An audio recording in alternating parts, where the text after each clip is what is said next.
Panibabang traffic naman po tayo ngayong Monday morning. Makakasama natin ang ating traffic Tito Mondi Lopez live mula sa EDSA Carousel Monumento Station. Tito Mons, happy Monday! Kamusta ang mga commuter dyan?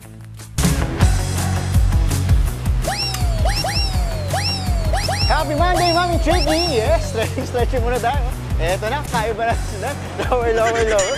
Lower, lower, lower. Ups, ups, lower. Very good. And it's Monday, Team Commute.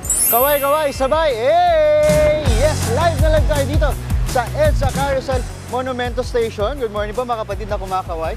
Ayan, makikita nyo dun sa dulo, yun yung tinatawag nilang MCU footbridge kung saan doon tatawid yung mga Team Commute natin. Kasi bawal tumawid, kita nyo. No jaywalking.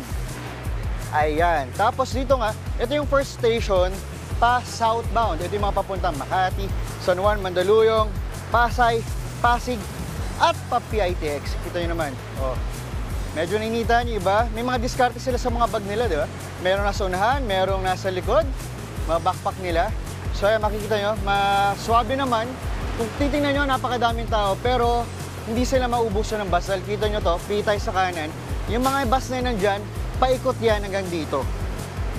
Ayan, pit tayo. Ayan, kita mo si Kuya? Kuya! Ay, Kuya, kaway tayo. Very good, kaway. Ayan. So, ayan. Eto na. Commute-stahan tayo, mga kapatid. Eto na. So, sabihan natin sila. Tingnan natin. Hindi tayo mag-interview pala. Commute-stahan, eto na. So, makita ito ang lakad sila dito. Sabi nga nung nakausap ko kanina, dito, ang minimum na pasahero na isasakay nila sa bawat bus ay 20. Parang sa Divisoria, 20-20 lang. Kasi nga, para first bus station nila, o first bus na sasakay nila, medyo marami pa. At makakaupo sila ng maaliwalas. Pero pagdating sa second station, yun yung bagong baryo, doon na yung 30 seconds lang ang waiting time ng mga bus. So, eto na. Tingnan natin kung abot tayo. So, malapit lang, di ba? Mabilis lang siya. At talagang organized. So, si Kuya, meron pang timba. Oh. Tingnan natin, kumustahin natin ito. Kuya.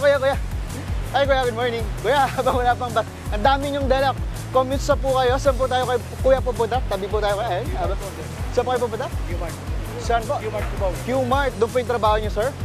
Ayan. Sir, anong oras po kayo gumigising? Alas 5. Lagi na po kayong sumasakay dito sa EDSA Carousel? Kumusta, sir, yung ano po, yung biyahe? Okay lang. Mayra. Paano po okay? Mas mabilis po ba kayo nakakarating doon? Gaano po kabilis, sir? Mga isang oras ng zero, hindi aabotin na isang oras. Paano to, sir? Medyo saan nyo to dalagay sa mismo ano po? Okay, dahil dyan, sir, mukhang kayo na next. Lakad pa tayo. Sir, sige, mukhang dami dala ni sir. Eto na. Ako na bubunot sa kanya. Eto, bunot natin. Hindi niya alam.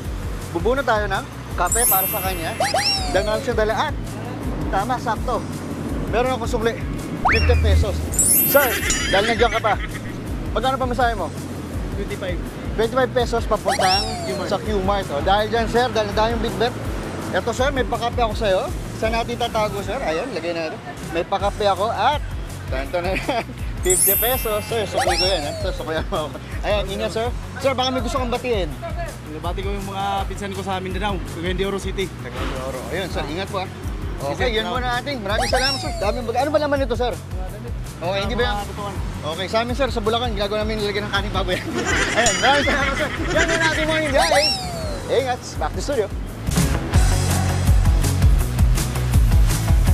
Ayan, ready for the week ng iyong mga kakommutahan dyan. Maraming salamat, Tito Mondi Lopez. Oras na para sa panibagong traffic update at para bigyan muli tayo ng ideya kung kumusta ba ang lagay ng ating mga kapatid na commuters. Makakasama natin muli ang ating dancing Tito Mondi Lopez. Live na live pa rin po mula sa EDSA Carousel Monumento Station.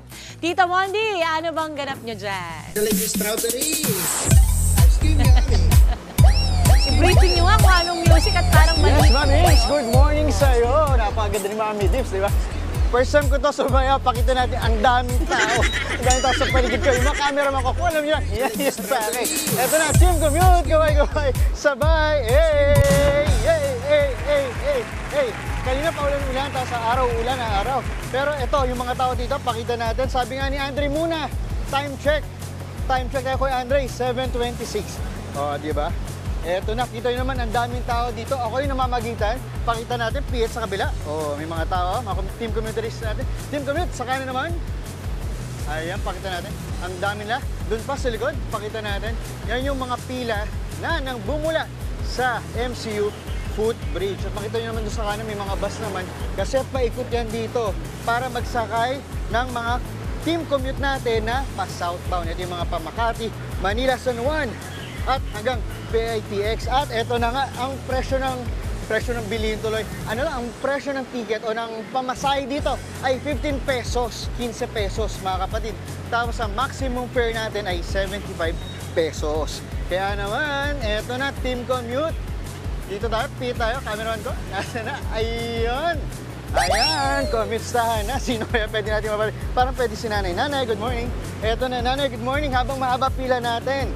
Saan po tayo pupunta? Ano pa na, Nanay? LB po, Iloilo. Nanay, ano po? LB, Iloilo. Nanay LB. Nanay LB, ang kasama nyo po ay ano po nyo? Apo ko po, Apo nyo po. Saan po tayo pupunta? sa Mandaluyong po. Mandaluyong. Ano pong gagawin nyo po doon? May counselor lang po siya sa mga kabataan po. Sa kabataan. O, lakad tayo, ma'am. Baka masingitan tayo. Dito po, bawal po sumingit, ha? Ayan, dito po sila. Ayan, ma'am, ano pong dala nyo po, Nanay? May baon po kami pagkain para hindi na po kami bili ng bili. Very good. O, dahil dyan, di ko na po kayo kasi masyadong makitid ang daan. Apa, Bibigyan ko apa. po kayo ng kape. Ma'am, bunot lang kayo. Nanay, very good. Bago tayo sumakay. Ayan, magkano po ba pamasahe nyo? Hindi ko po Ayan, alam kape kung po para magkano sa inyo. yung pamasahe. First time nyo po ba sumakay dito, Nay? Opo, ngayon Tapos pa sa kayo lang po. pupunta Mandaluyong. Dalawa pong station yan eh. Pwede kayong sa, wow, galing ko ah. Pwede sa Ortigas, tapos pwede sa Guadalupe. Ang tanong, saan po kayo malapit? Sinabi niyo ba ng kasama niyo? Sa may Artigas na lang po. Pwede, tapos lakad po kayo pa Opo, Mega opo. Mall. Okay po yun eh. Dalawa po yung Ortigas tapos Guadalupe. Ortigas mas malapit tapos baba po kayo doon. May pa Mega Mall doon. Ma'am, ha? Tapos tanong niyo lang yung kausap niyo doon. Tapos, ito, kapit tayo. Ma'am, ito, yun lang naman. Sige, wala kape. Ayun muna, ma'am, ingat po kayo. Tapos, ayan na. Ma'am, ingat kayo. Ingat. Ayan, salamat po. Ang dami, di ba? So, sobrang ganito kadami yung mga namamasada. Balik tayo doon, balik tayo. Saglit lang natin, balikan natin. Eto na, syempre, hindi sila papayag. Kaway-kaway. Ayun na, eto na, eto na. Eto. Hello po, hello. Eto na, pabati sa poste bago tayo matapos. Eto na, ayan, bakit na natin belated happy birthday kay Bill, William, Jr., Camille, Bong, may space to, Eloisa, dati ko boss, Sir Tops, at kina Rosa, Direct Dante baka naman, Mr. Fu, Paggas naman, Kessler, Jaya, happy birthday din nga, Ryan, Arjun Kisan, Kevin, Aya, diba, talaga naman. So kung nanonood kayo, good morning kapatid, pwede kayo pabati sa poste. Muli, ako inyong tita mo, hindi nyo kasabay sa paglalakbay. Ingat! Maraming salamat Tito Mondi Lopez, live na live sa Monumento. Mga kapatid, Maui David po. Simula ng inyong araw na may alam at may pakialam sa mga may init at umaaksyong balita sa bansa. Para maging una sa balitaan, mag-subscribe at mag-follow sa social media pages ng News 5.